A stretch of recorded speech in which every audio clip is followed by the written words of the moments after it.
It actually, if you don't have the individual rights enshrined, you don't have group rights. You can't have group But rights. think about it. It started when government got involved in schools Right. and decided that kids had to go to school for X amount, what, 6 hours, Yeah. Right. and then have a lunch period and everything, just to mere going to work. Right. Right. John Taylor Gatto, he'd been elected 2 times, I think, for Teacher of the Year in New York City school system. After that point, though, he turned against the public school system. In one of his books, I can't find the quote online, and I had the book. If I could find the book, it's in there. A guy named he was one of Benjamin Rush, was one of the signers of the Declaration of Independence. He stated what the purpose, what a public education is about, is to indoctrinate kids to actually they don't have loyalty to their families or idiot, but to their country first. That was already a chink. That was moving away from the founder's intent right there. And this was the signer of the Declaration of Independence.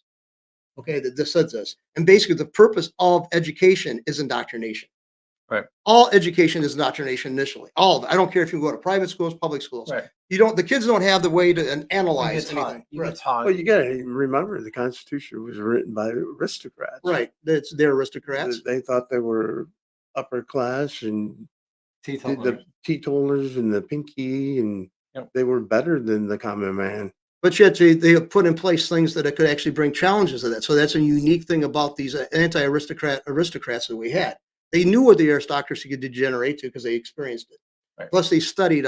If you look at it, they studied Montesquieu, and Montesquieu talks about the spirit of law, about where the corruption can arise, because he examined the Greeks and the Romans and how those republics and those empires collapsed, and that we're going through the same thing.